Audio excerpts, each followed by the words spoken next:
Good morning बच्चों। Online classes में आपका स्वागत है। आज हम आपको नया टॉपिक लेके आए हैं, नेशनल करिकुलम फ्रेमवर्क 2005। ठीक है, तो बच्चों इसको हम शॉर्ट में कहते हैं NCF 2005। ठीक है, ठीक है, और इसको हिंदी में कहते हैं हम राष्ट्रीय पाठ्यचर्या की रूपरेखा। राष्ट्रीय तो हिंदी में कहते हैं हम राष्ट्रीय पाठ्यचर्या की रूपरेखा। राष्ट्रीय पाठ्यचर्या की रूपरेखा।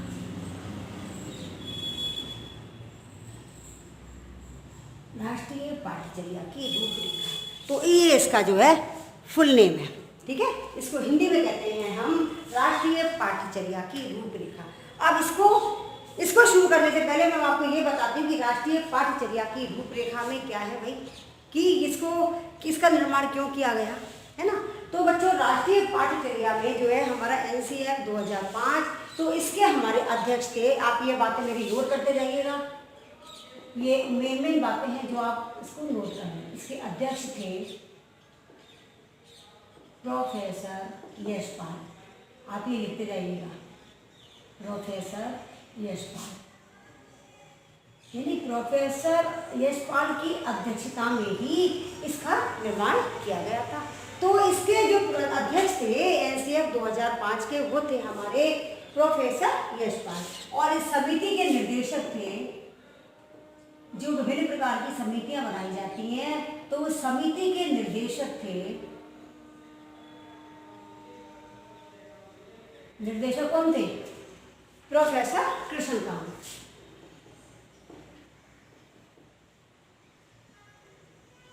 प्रोफेसर कृष्णकांत, ठीक है, ये थे समिति के निर्देशक थे बच्चों प्रोफेसर कृष्णकांत, यानी इन्हीं की अध्यक्षता में इनका निर्माण किया गया था। और इसकी शुरुआत हमारी इस समिति के जो निर्देशक थे वो हमारे थे प्रोफेसर कृष्णकांत। अब है प्रश्न ये उठता है कि इसकी उत्पत्ति का क्या उद्देश्य था। तो NCF 2005 की उत्पत्ति का उद्देश्य रविन्द्रनाथ टैगोर के निबंध, रविन्द्रनाथ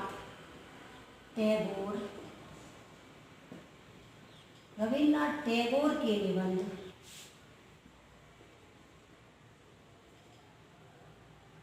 है ना। रविन्द्रनाथ टैगोर का निबंध जो है हमारा सभ्यता व प्रगति से हुआ।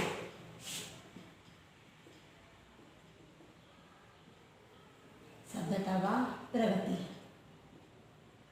इसकी उत्पत्ति हुई, यानी रविन्द्रनाथ टैगोर का निबंध सभ्यता व प्रगति से इसकी उत्पत्ति हुई। ठीक है ना। अब इसमें NCF 2005 में रूपरेखा के तहत सभी भाषा में 8वीं अनुसूची के 22 भाषाओं में इसका अनुवाद किया गया। बच्चों कितनी भाषाओं में? 22, है ना। ये मेन बात आप लिखते जाइएगा, 22 भाषाओं में इसका अनुवाद किया गया।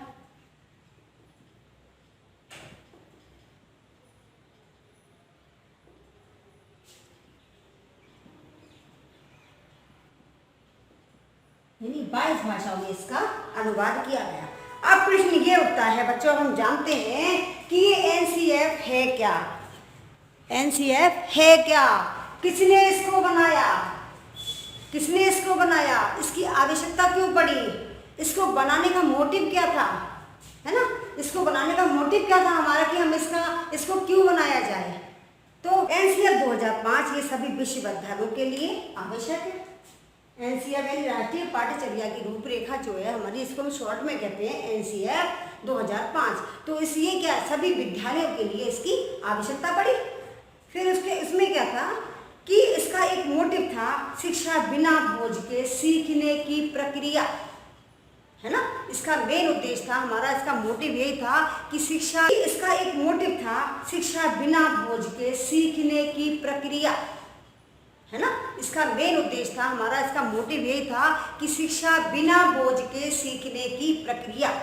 क्योंकि बच्चों आजकल क्या है, छोटे छोटे बच्चे होते हैं उनको अपन नर्सरी केजी में डालते हैं, तो उनका बैग जो होता है इतना भारी होता है कि वो अपनी पढ़ाई से ज़्यादा उनका बैग, यानी उनका शरीर इतना साथ नहीं देता, कि उनका शरीर तो छोटा है, उनका बैग का वजन इतना भारी होता है कि वो उसको सहन नहीं कर सकते। तो इसमें एनसीएफ 2005 में ये बताया गया है कि शिक्षा जो है बच्चों को प्रदान की जाए इस तरह से कि जिससे शिक्षा बिना बोझ की प्रक्रिया, है ना, बिना बोझ के बढ़ते हुए बोझ को देखते हुए, तो बिना बोझ के सीखने की प्रक्रिया को इसमें लाया गया कि जिससे बिना बोझ यानी बढ़ते हुए बोझ को देखते हुए राष्ट्रीय पाठ्यचर्या की समीक्षा की गई और इस रूपरेखा को तैयार किया गया, जिसे केंद्रीय राज्य सरकार, केंद्रीय सलाहकार बोर्ड द्वारा स्वीकार कर लिया गया। ठीक है ना, जिसे केंद्रीय सरकार द्वारा बोर्ड द्वारा स्वीकार कर लिया गया। संशोधित राष्ट्रीय पाठ्यक्रम दस्तावेज का प्रारंभ रविन्द्रनाथ टैगोर के निबंध सभ्यता व प्रकृति से हुआ, और जिसमें उदार एवं सृजनात्मकता को समाज की कुंजी बताया गया है।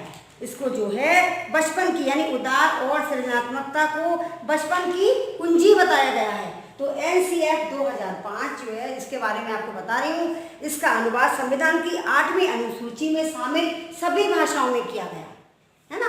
फिर विद्यालय शिक्षा का अब तक का राष्ट्रीय दस्तावेज है। मानव संसाधन मंत्रालय की पहल पर प्रोफेसर यशपाल, जो मैंने बताया था, मानव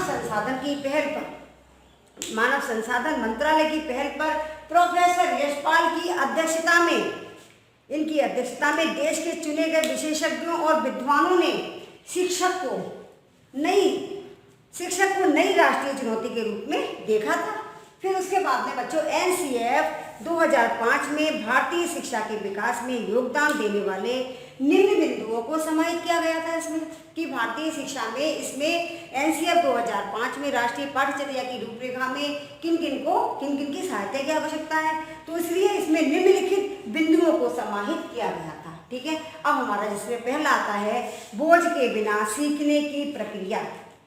पहला आता है हमारा बोझ के बिना, ठीक है, पहला है हमारा बोझ के बिना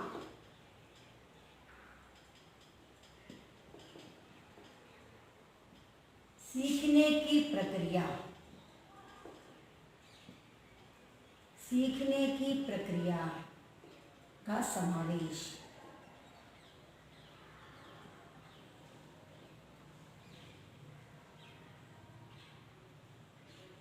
ये हमारा पहला, कि बोझ के बिना सीखने की प्रक्रिया का समावेश, यानी इंक्लूजन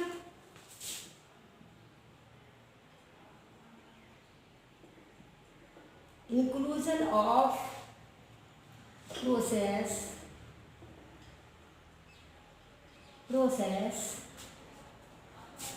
of learning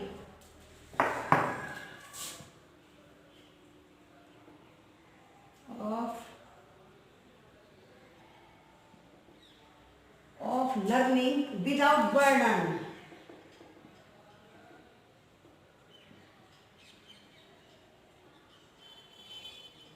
यानी बिना बोझ के शिक्षा कैसे सीखी जाए, कि राष्ट्रीय पाठ्यक्रम की संरचना में प्रमुख रूप से बोझ के बिना सीखने की प्रक्रिया पर बल दिया गया। ठीक है ना, तो इस प्रक्रिया में ये विचार किया गया कि छात्र अध्यापन अध्ययन कार्य को बिना बोझ के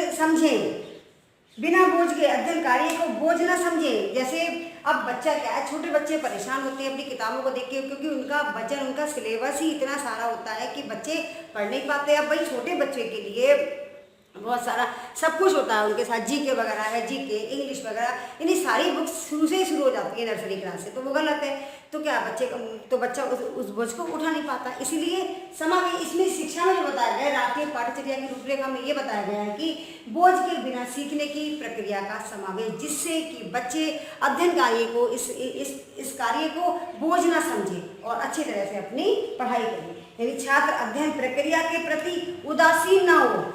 जब वो पढ़ने के लिए उससे कहा जाए तो बच्चे क्या है, पहले निराश हो जाते हैं भाई। तो छात्र जो है उदासीन ना होकर उसमें रुचि प्रदर्शित करें, जिससे उसको पढ़ने में इंटरेस्ट आए। अपनी रुचि प्रदर्शित करें। इसके लिए पाठ्यक्रम में प्रत्येक स्तर को ध्यान में रखा गया है। प्रत्येक स्तर को अर्थात जैसे हम कहते हैं पूर्व प्राथमिक, प्राथमिक, उच्च प्राथमिक, माध्यमिक, है ना, माध्यमिक स्तर को ध्यान में रखकर समस्त पाठ्यक्रम संबंधी क्रियाओं को निर्धारित किया गया है, जिससे कि छात्र इस पाठ्यक्रम को बोझ ना समझे, यानी बिना बोझ के सीखने की प्रक्रिया का समावेश। ठीक है ना, ये आपकी समझ में आया होगा। अब सेकंड हमारा आता है बच्चों भाषाई शिक्षा का समावेश।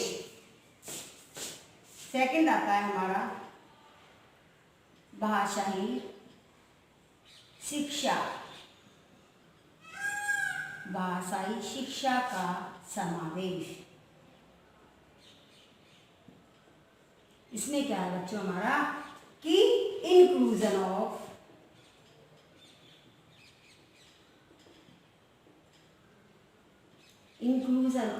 लैंग्वेज एजुकेशन,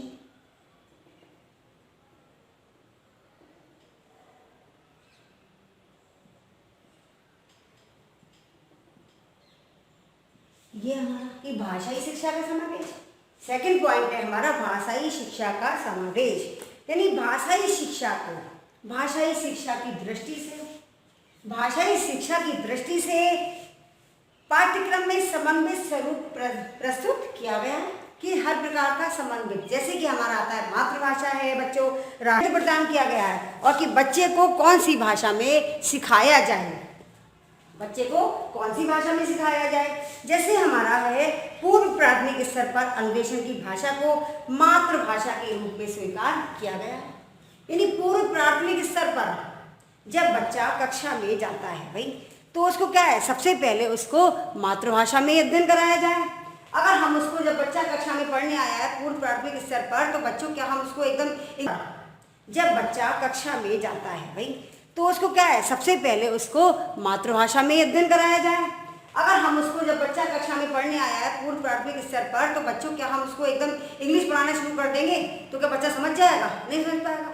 तो उसको क्या है सबसे पहले उसको उसकी मातृभाषा में अध्यापन कराया जाए, यानी जो उसकी मातृभाषा, अगर बच्चा राजस्थान का है तो उसको उस भाषा में कराया जाए, अगर बच्चा अरब का है तो उसको अरबी भाषा में कराया जाए, पंजाब का तो उसको पंजाबी भाषा में सिखाया जाए, तो उसी भाषा में उसकी खुद की मातृभाषा में उसको अध्यापन कराया जाए। उसके बाद कम से कम 2 साल तक बच्चे को उसकी मातृभाषा में ही सिखाया जाए, उसके बाद उसको अन्य भाषाएँ सिखाई जा सकती हैं।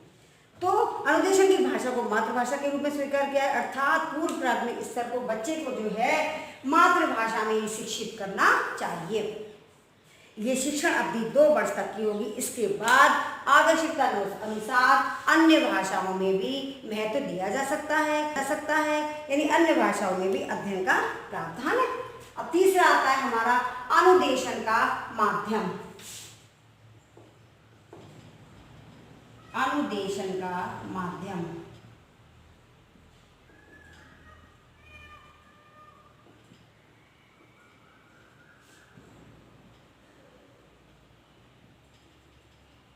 Medium of instruction.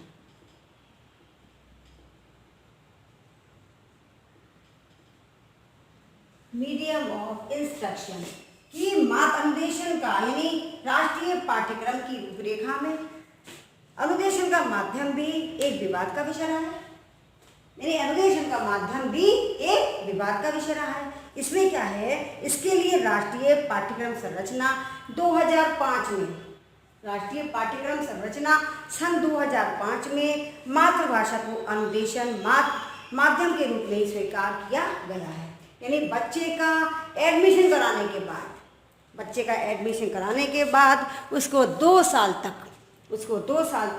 उसको अनुदेशन के माध्यम से ही, उसके अनुदेशन के माध्यम से ही उसकी जो उसको शिक्षित करना है वो क्या है, उसकी मातृभाषा में ही होना चाहिए, है ना, मातृभाषा ही होनी चाहिए, जिससे कि छात्र को प्रारंभ में अध्ययन के प्रति अरुचि ना हो जाए। यानी बच्चा जब शुरू में आता है तो जब उसकी मातृभाषा में सिखाएंगे तो उसको क्या है, उसको रुचि उत्पन्न होगी भाई। और यदि हम किसी और भाषा का प्रयोग करें तो बच्चों को क्या है, अरुचि उत्पन्न हो जाएगी, बच्चा फिर विद्यालय नहीं जाएगा, तो उसको क्या है, जिंदगी भर बाद में उसका मन जो है विद्यालय में आने का नहीं करेगा। और उसके प्रति अरुचि ना हो जाए और सदैव के लिए उसके मन में कुंठा की भावना ना उत्पन्न हो सके, जिससे वो विद्यालय ना आए, स्कूल ही ना आए, है ना। तो उसके प्रति अरुचि उत्पन्न ना हो और उसके मन में कुंठा की भावना ना उत्पन्न हो जाए। इसके बाद ही भाषा के अन्य रूपों की भी चर्चा की जा सकती है। ये हो गया हमारा थर्ड पॉइंट। फोर्थ पॉइंट है बच्चों हमारा सामान्य विद्यालयों की व्यवस्था। नंबर 4,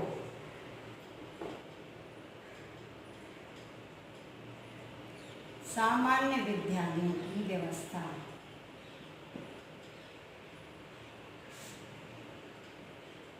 ये जो आपका टॉपिक है ये काफी मोस्ट इम्पॉर्टेंट है, आप इसको ध्यान से देखते जाइएगा और लिखते जाइएगा। तो मैं दिखा रहा हूँ व्यवस्था।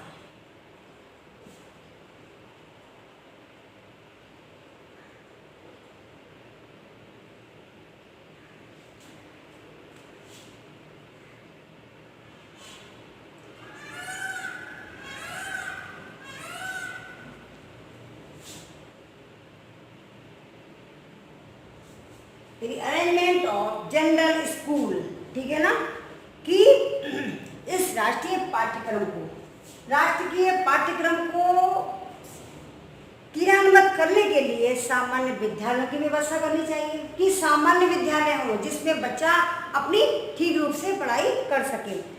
तो जो कि इसमें एक सामान्य विद्यालयों की व्यवस्था करनी चाहिए, जो कि जिनमें कि एक नियम एक रूप तथा एक ही व्यवस्था पर आधारित हो, है ना।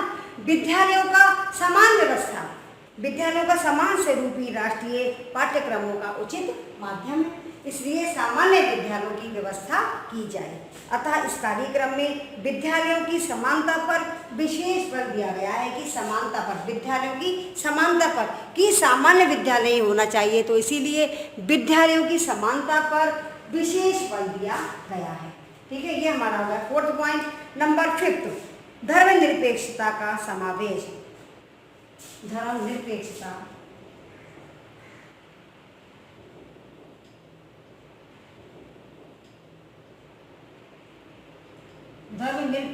का समावेश।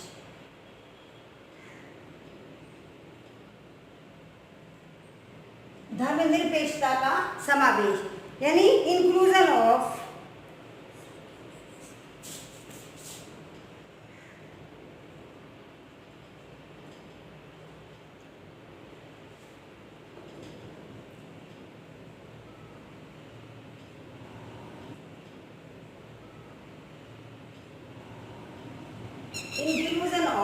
सेक्युलरिज्म, ठीक है, कि धर्मनिरपेक्षता का समावेश।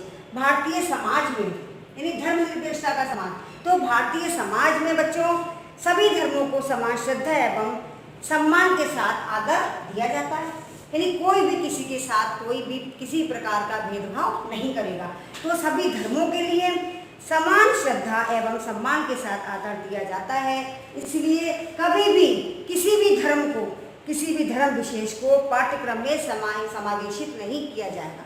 चाहे बच्चा किसी भी धर्म का हो, उसे हर तरह का वही वातावरण दिया जाएगा जो सामान्य बच्चों को दिया जाता है। तो इसमें किसी भी प्रकार का कोई भेदभाव नहीं किया जाएगा।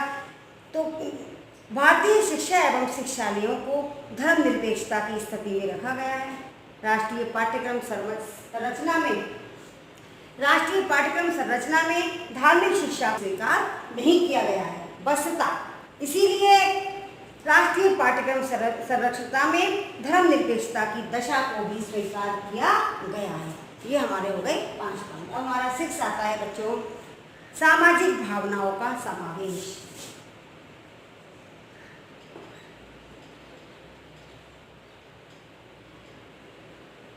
सामाजिक भावनाओं का समावेश।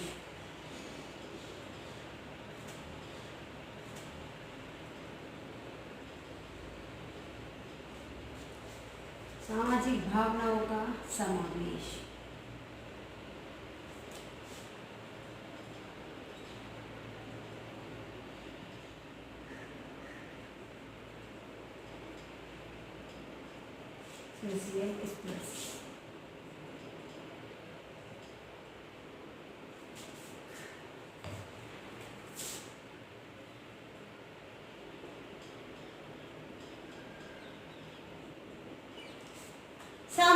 भावनाओं का समावेश। बच्चों, राष्ट्रीय पाठ्यक्रम संरचना 2000 में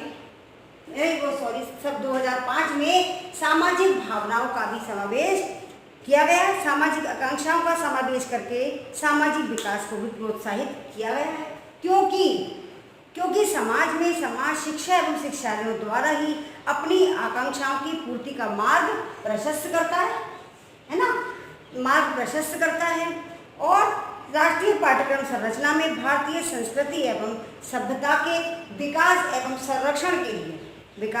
संरक्षण को पूर्णता के साथ रखकर सामाजिक अध्ययन में स्थान प्रदान किया गया है। सामाजिक भावनाओं के समावेश के अंतर्गत उसमें सामाजिक अध्ययन में स्थान प्रदान किया गया है। अतः सामाजिक भावनाओं को स्थान प्रदान करके अनुकरणीय आदर्श प्रस्तुत किया गया है। ठीक है। अब बच्चों, आपको ये मैंने अभी 6 पॉइंट करा दिए, आगे का मैं आपको बाद में करा दूँगी। अब आप लोग ध्यान रखना है इसका, राष्ट्रीय पाठ्यक्रम की रूपरेखा। ठीक है। आज का टॉपिक यही खत्म होता है बच्चों। Thank you.